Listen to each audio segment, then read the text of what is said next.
So, as I come to the end of this portion of my story, I want to acknowledge that it may not be the end. There might be more that I have to do to reclaim my health. I know for a fact that I'll be on some of these medications that prevent reoccurrence for 10 years. I have 9 more years left of that. Others I'll be on for 5, and another I'll be on for 3. So I do know that there are tests and things that I'm looking for, and my story is not completely over. But I am moving into this phase of trying prevention rather than fighting anymore. And that is something that I want to acknowledge as well. I really hope there aren't any more stories of any more diagnoses that I have to share with someone. But the one thing that I can shout from the rooftops and say with 100% certainty is that even in the midst of all of those storms, there is still something to hold on to. There's still something to look forward to. There's still something to celebrate.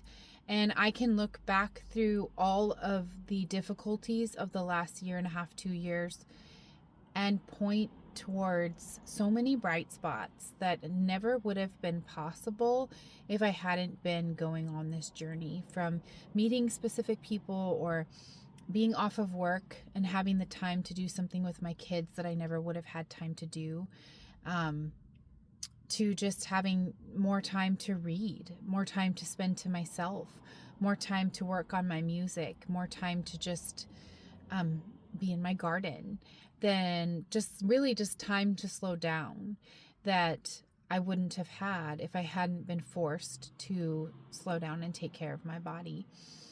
So if you are somebody who is jumping into your own cancer battle, my biggest suggestion to you would be to find a way to celebrate all of those accomplishments along the way.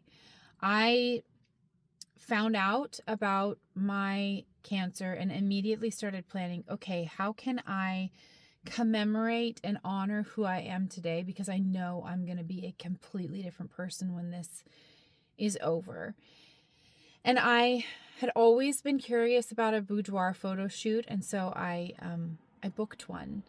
And it wasn't the experience that I have heard from others that it is, although mine was a bit rushed. But it was still really amazing. And I loved to be able to go and look back and see where my body was at. Because at that point, my body wasn't at its best, to be honest. But I was worried that it was going to get worse. Truthfully, with the surgeries and everything that was going on, you just don't know what's going to happen. And I was probably at my heaviest because my cancer did have me lose a lot of weight initially, but then I was like yo-yoing back up to probably the heaviest I'd ever been, aside from when I was actually carrying children. And most of that was the baby stuff anyway. So I was still beautiful though. And the photographer, he was so complimentary and so encouraging, and just knew how to make me feel in that moment like fully embodied within myself as a feminine person who was strong and multifaceted. And I'll always cherish those photos. I really don't know if I'm going to ever use them for anything because, well, some of them aren't like super risque, but some of them are not something that you'd be posting online, right? And I don't have anybody to share them with, so they might just always be for me to look back and see how far I've come.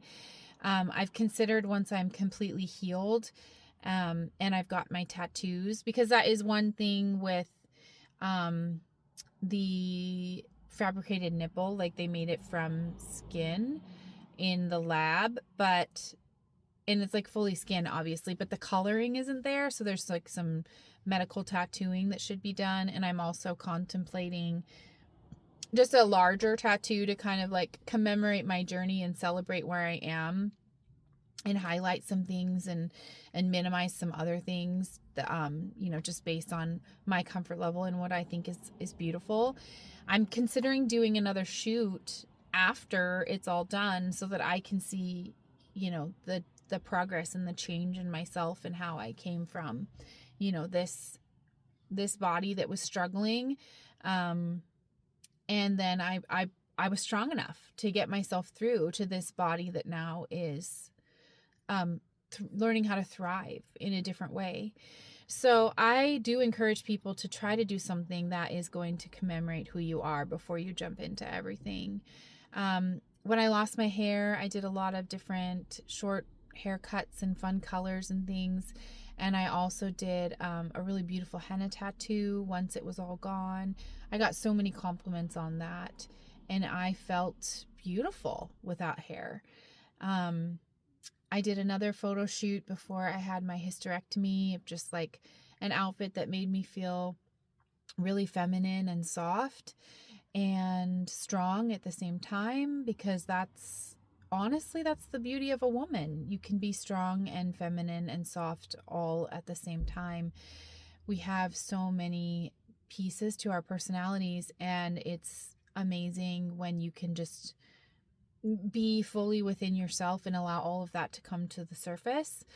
And so at every point of everything that every time that there's been a change along this journey, I've taken a moment to acknowledge where I am, acknowledge what I've had to do to get me there, kind of celebrate where I am, and then also getting ready to, move on to the next phase. So find a way to celebrate, because even within the darkest of storms, there is still something. There's still a light coming around the corner, and there's always something that can brighten whatever you're going through. You just have to find what that thing is for you, and it makes all the difference. It really does. It makes all the difference to have something bright pulling you forward out of that darkness.